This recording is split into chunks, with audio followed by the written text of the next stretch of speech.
social justice is not justice, according to everyone's favorite high-profile university, PragerU. The Lord is a God of social justice. That's the message in many, maybe most, churches and synagogues in America and the West today. But here's the problem. The Bible doesn't actually say that. It says in Isaiah, the Lord is a God of justice.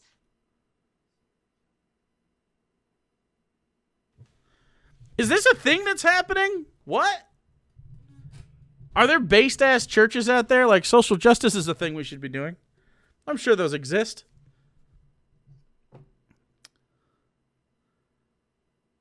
Huh. A pitcher threw a perfect game on acid? Which one? There's based-ass churches out here being like, hey, social justice. All right, cool. Baby boo. Sasha, thanks for the tier 1. Was this your first time? Really? Well, I appreciate it. Thought you've been around for a while. I guess that was wrong. It's okay. We can start from here. Today is day 1. Don't do DMT. You'll talk about it constantly in platform chuds. Oh, fuck. Oh, fuck. Oh, no. You'll find a lot of references to justice in the Bible, but you'll never find it preceded by the word social. But you're probably thinking, what's the difference? Isn't God the God of justice and social justice? That would tend to be a similar thing, except God is a douchebag, so no. Well, not if he's consistent. He's not consistent, though. For the record, God is not consistent. He literally had to make a rainbow as like a sticky note on the cosmos to remind himself not to murder everybody, according to himself. You see, God cannot be the God of justice and social justice because social justice is not just. Is it just ice? What's this? Okay. Justice is getting what you deserve without favor. Yep. Okay. And social justice is getting society what it deserves without favor. It's making sure that on a systemic societal basis you get justice. Yeah. That's really just it. Kilarna, thanks for the 9 months. PragerU. Social justice is getting what you don't deserve because you are favored. No, that's not what social justice is. What's an example of social justice do they think? I don't know what they think. What do they think? Justice is blind. Social justice is not. Explain why. Let's say a man robs a store. Okay. Justice demands but one thing, that he be tried in a court of justice and, if he is found guilty, punished. I disagree. Hot take, Jakey Poo. Why? Why do you say that? Well, I think also instead of just being like punitively punished, like maybe we should talk about reform and consider why he committed the crime in the first place, and maybe take preventative measures towards people robbing stores. Why would the guy rob a store? Didn't he have enough money at home? Oh no, he didn't have enough money? What would drive him to rob the store? Could it be systemic issues with capitalism in his community?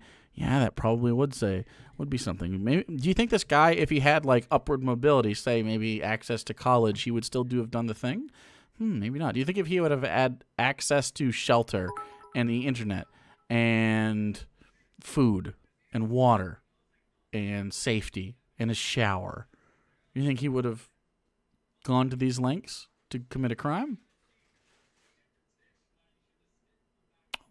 Oh. Justice has no favor? What are the people favored by God, you Blimpkin? Blimpkin? Interesting. Blimpkin. That is not how social justice works. Okay, interesting. Social justice... So how does it work in the same... How does social justice respond to a bank robber? Let's see. No? Not going to use the same example? Okay. It doesn't only ask if the person is guilty. It asks about his economic condition. Yes. Is he poor or wealthy? Yes. About his upbringing. What kind of childhood did he have? So social justice is about context. And context is bad because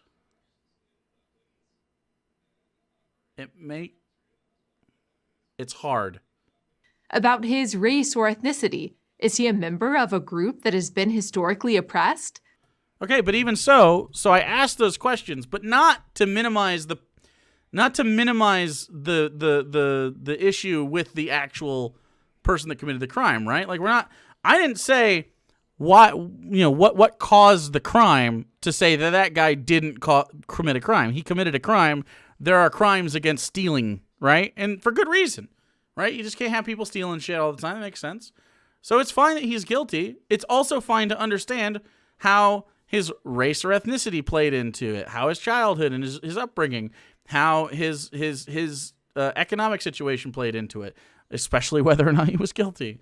Like, how do you not want the context for that? Because then the context for that could tell you how to prevent further crime. Do you not want to prevent further crime, or do you not give a shit about preventing further crime? Like, what was that about? That doesn't make any fucking sense, does it? Seems pretty fucking reactive and small brain to me. And the only in here in Cornville, we only have big, large, proactive brains. All right? It's the only way it works. Justice demands that everyone be equal under the law. Yes, so does social justice. Social justice demands that everyone be equal. No. What? What? All right, let's go back to the circle before that.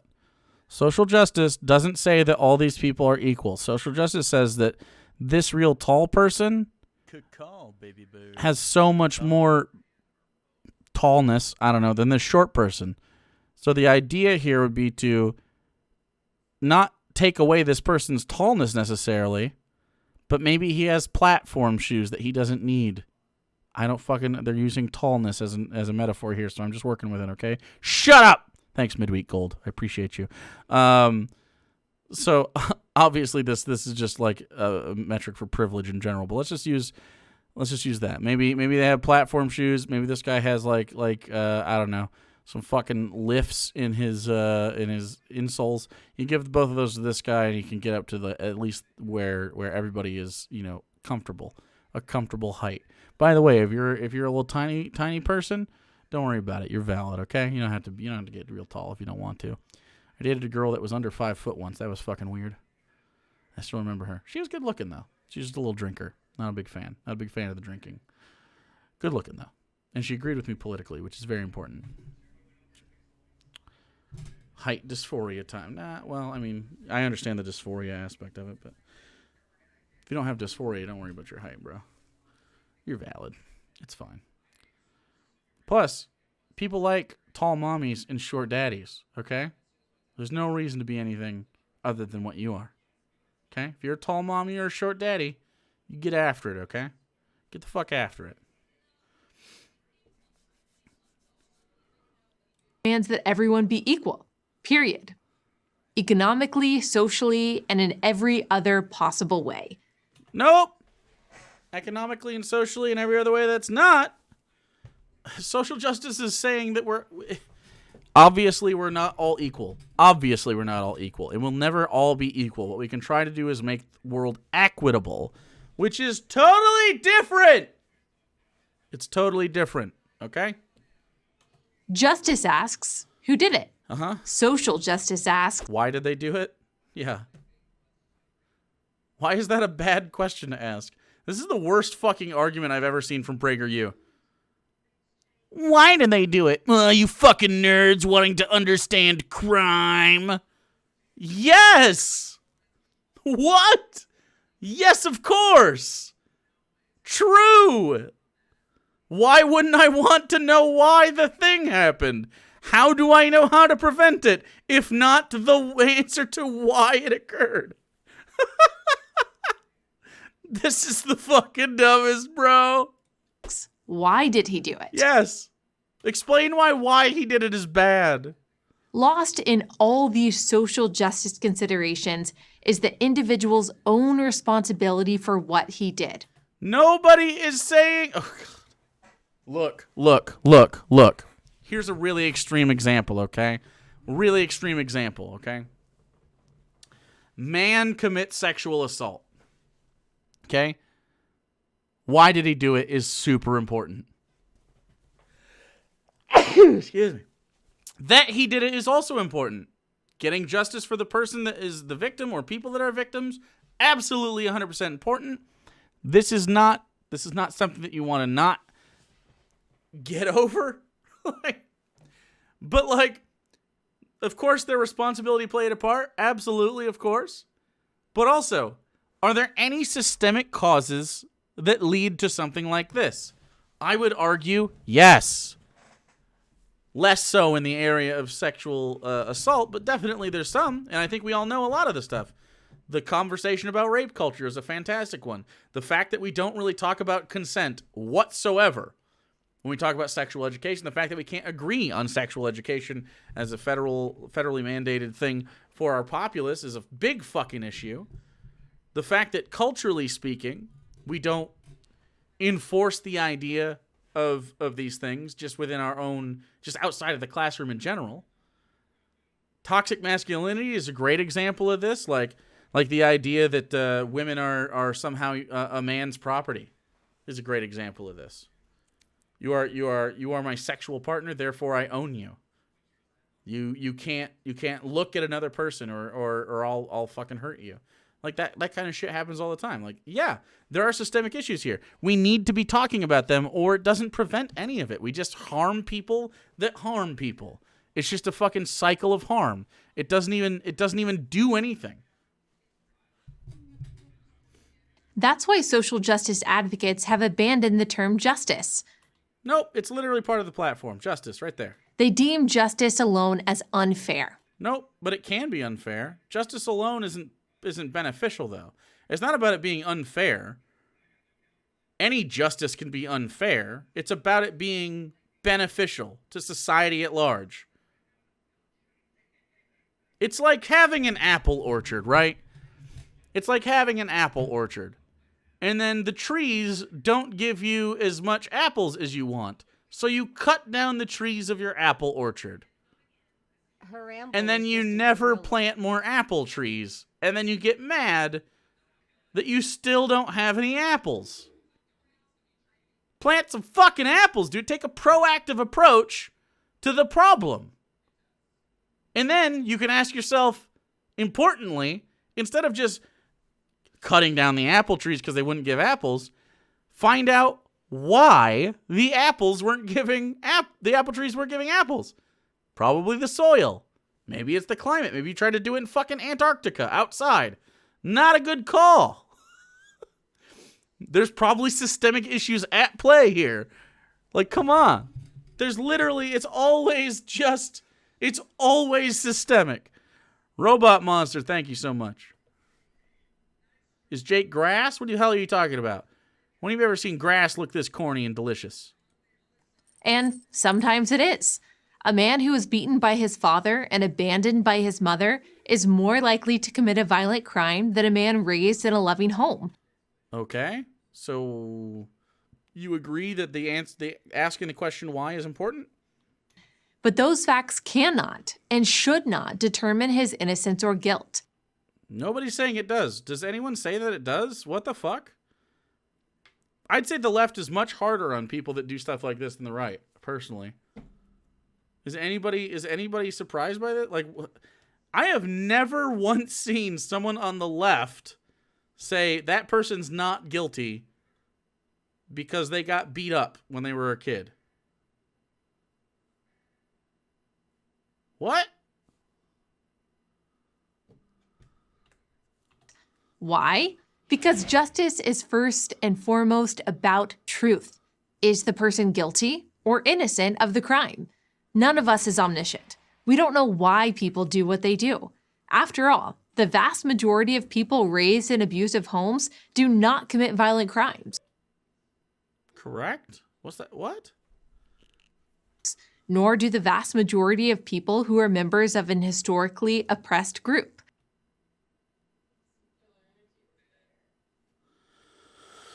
Oh my God, dude. Being a victim, however that is defined, is no excuse for hurting other people. Everyone agrees to that. Who are they arguing against? It's just like PragerU often does this where they argue against fucking nobody. They're just saying words. This isn't my stance or anyone else's stance in this chat. If you were abused, it doesn't give you an excuse to be an abuser. We agree. No one has ever said that. If you abuse after being abused, you are not okay with doing that. You are still an abuser. Not good. Electric Meal, thanks for following. It's not a thing. And what about those who are hurt, the victims of those crimes? Shouldn't they and other law-abiding citizens be society's first consideration? I hate the term law-abiding citizen so much. You're only a law-abiding citizen because no one's fucking caught you, bro. We've all committed a crime, even if it's just fucking speeding, you know? Social justice advocates say no. They say we need social justice to even things out. No. Social justice isn't about equaling anything. It's about social equity. These are different. They're just different. We don't want someone sentenced to a thing. Say it's the drug war. Black people that are caught up in the system of the drug war often face more severe crime or punishment than their white counterparts for the same crime. Like that's part of the thing. It's just one example in a myriad of things that social justice advocates for. It's not about equality. It's about equity. Thanks, Electric Meal. Riley Lane, thanks for following. The alert box didn't go off, so I'm going to turn it off and turn it back on. That's how it works. And that means favoring the have-nots over the haves. No! The poor over the rich, the female over the male, and the brown No, what? What? or black over the white. Oh my fucking god, dude. They're fucking... They're fucking crybabies. They're just fucking crybabies. No. The Bible does not see the world this way. In fact, It literally does. The chosen tribes of Israel, it literally does. God condemns multiple races of people to death out loud in the Bible multiple times. They literally puppet a fucking guy around on the top of a hill just so he can make God go whoosh and kill a bunch of people. Are you fucking stupid? Have you read any of this?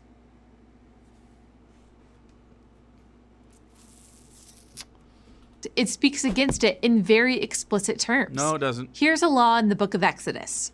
Do not pervert justice by siding with the crowd, and do not show favoritism to a poor person in a lawsuit.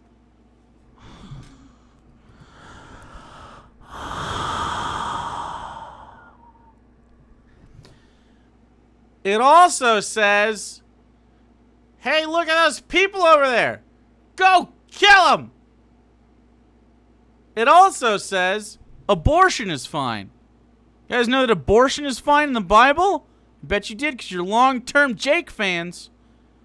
Do you know that if you suspect, not if you know, if you suspect your wife of adultery in the Bible, this is a true fact.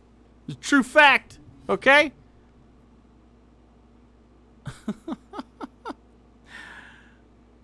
If you suspect your wife of infidelity, okay, you could take her to the local priest. This is also in Exodus, or maybe it's Numbers, which is right next to Exodus. It doesn't matter. It's right after. Technically, it's better. Palatenen, Pussanen? I don't know what the fuck's going on there. Thanks for following, though. You drink the bitter drink, which is some sort of fucking concoction. And if you did, in fact, get knocked up by your side piece man, you will have an abortion, and it will be a God-ordained good abortion. You will miscarry the child. That's a good thing. That's in the Bible. God literally is like, yeah, abortion's good. That's totally fine. That yummy bitter water. Definitely delicious. I mean, it's all the Bible is mostly might makes right. Like, they literally carry the Ark of the Covenant around as a fucking weapon to kill people with. I don't know, man. I don't know how the fuck you can use the Bible in any of these arguments. You just haven't read it. Here's one in Leviticus. Do not pervert justice. Do not show partiality to the poor or favoritism to the great, but judge your neighbor justly. Do you want more? I mean, okay.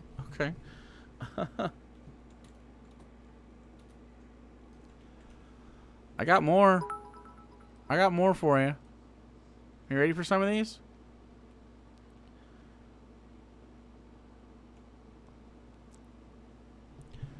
Ezekiel 23, 18, 21. This isn't even my worst one, but I'm going to share you with this one real quick. Then I'm going to share you my least favorite one.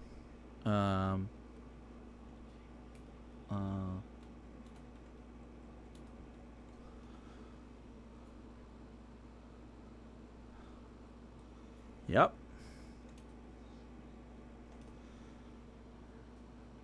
All right. Let's have a little Bible study, chat. Little old school Bible study. Hi, God here. I don't like you and a woman. All right, you ready for some Bible study, chat? Okay.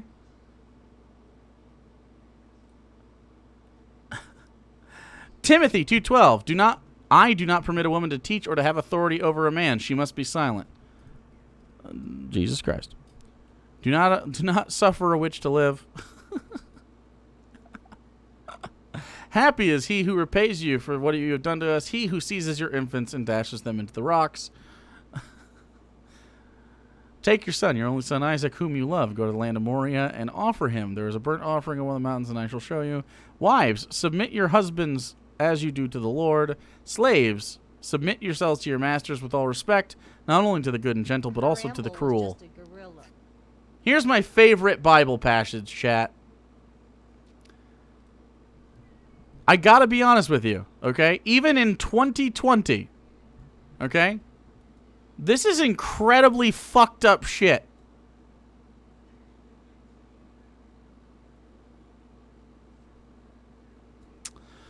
You might also notice this. This is from Judges 19 through 21, a Levite and his concubine. You may notice that it has a lot of the same imagery as Sodom and Gomorrah, if you're familiar with that. Where the angels come and he offers them some hospitality, and the people knock on the door and say, we want to fuck the angels. So here we go. Now, a Levite who lived in a remote area in the hill country of Ephraim took a concubine from Bethlehem in Judah, but she was unfaithful to him. She left him and went back to her parents' home in Bethlehem, Judah. After she had been there for 4 months, her husband went to her to persuade her to return. He had with him his servant and 2 donkeys. She took him into her parents' home, and when her father saw him, he gladly welcomed him. His father-in-law, the woman's father, prevailed on him to say, so he remained for 3 days, eating and drinking and sleeping there, very similar to Sodom and Gomorrah. On the 4th day, they got up early and prepared to leave, but the woman's father said to his son-in-law, refresh yourself with something to eat, then you can go. So the 2 of them sat down to eat and drink together. Afterward, the woman's father said, please stay tonight and enjoy yourselves. We wanted to stay again. Then, when the man and his concubine and his servant got up to leave the next day, the woman's father said, now look, it's almost evening. Spend the night here. The day is nearly over. They did this a couple times. Let's see. I'm going to skip around a little bit so you don't have to. He basically just says it's. And by the way, hospitality is a huge thing in Jewish custom. You go to the house, you get fed. That's kind of like the thing. And you get your feet washed, you get stayed, you get clothes. You can, yeah. It's hospitality is huge. So, while they were enjoying themselves at the house, drinking and eating and washing each other's feet and shit, this is Judges 22, so you can look it up yourself if you'd like to, or Judges 19, 22. While they were enjoying themselves, some of the wicked men of the city surrounded the house. Pounding on the door, they shouted to the old man who owned the house, bring out the man who came to your house so we can have sex with him. The owner of the house went outside and said to them, no, my friends, don't be so vile. Since this man is my guest, don't do this outrageous thing. Here's the good guy. Look, here is my virgin daughter and his concubine. I will bring them out to you now, and you can use them and do to them whatever you wish. But as for this man, don't do such an outrageous thing. But the men would not listen, so the man took his concubine and sent her outside to them, and they raped her and abused her throughout the night, and at dawn they let her go. At daybreak, the woman went back to the house where her master was staying, fell down at the door, and lay there until daylight. When her master got up in the morning and opened the door to the house and stepped out to continue on his way, there lay his concubine fallen in the doorway of the house, with her hands on the threshold. He said to her, "Get up, let's go," but there was no answer. Then the man put her on his donkey and set out for home. When he reached home, he took his knife, cut up his concubine, limb by limb, into the 12 parts, and sent them all into the areas of Israel.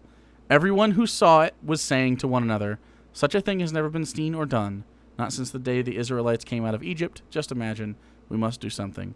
So speak up." And then they go and then the Israelites go and they kill the not the guy who cut up his concubine, not the guy who offered up his concubine to the people. They go and kill the Benjamites, the people who were like, "Please give us that dude so we can fuck him." Which Bible is this? All the Bibles. Every Bible. Judges 19. It's the Bible, not a Bible. All of them. Yeah. So,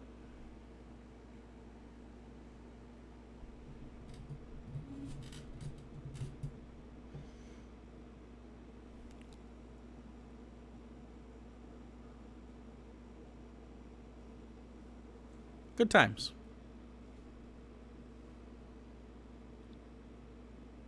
No, it's not metaphorical.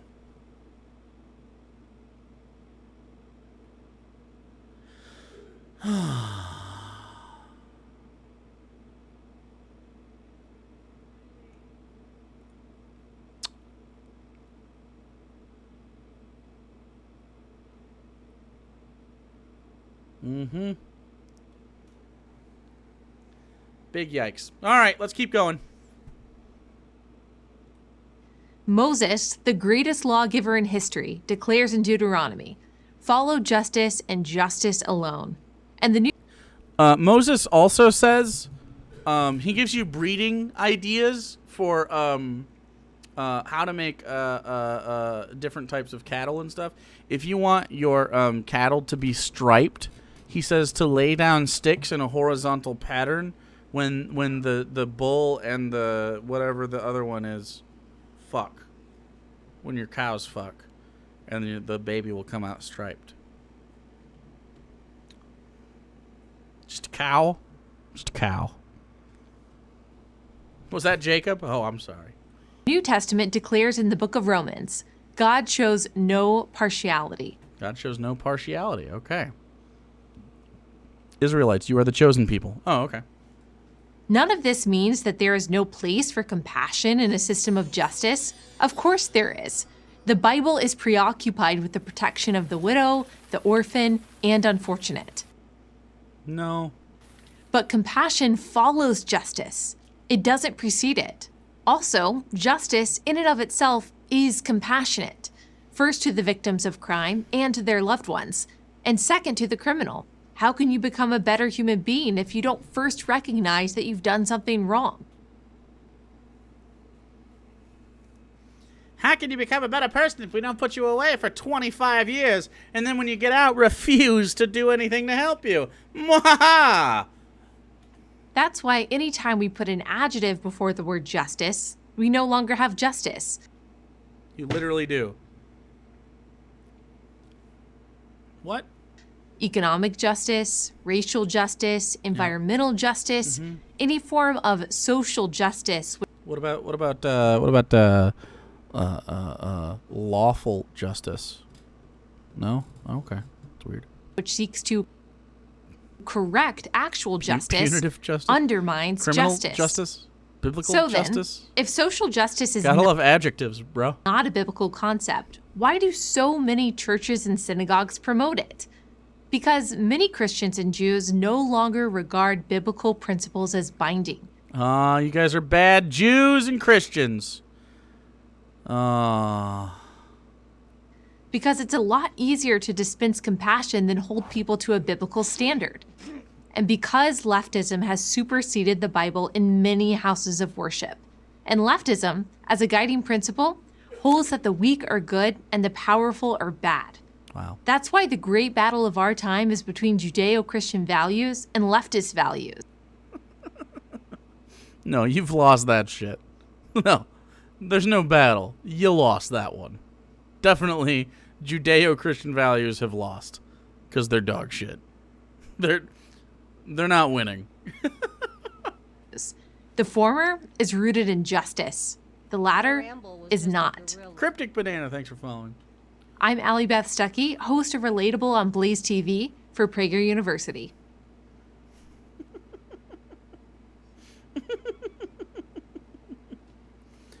By the way, Jesus is pro-taxation in the Bible.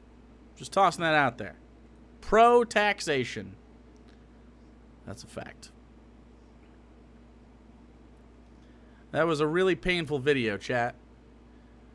I'm not a fan of PragerU. Are you surprised? Not a fan of the old PragerU ski. Not a big fan.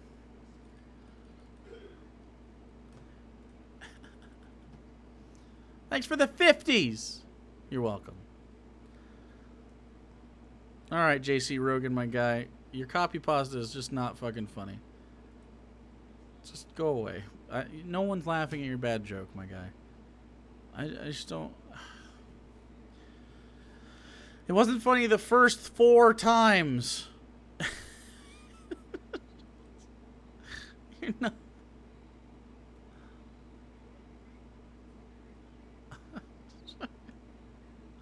So fucking dumb, bro. I think I might have been the only one paying attention to him.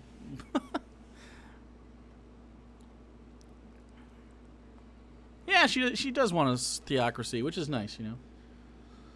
Everyone needs a little bit of you know.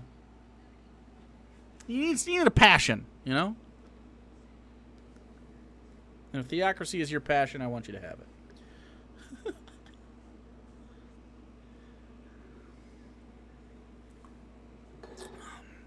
Is this the guy who got wrecked by T-Jump? If you think citing a no context 37% statistic is being wrecked, then yes. Then yes.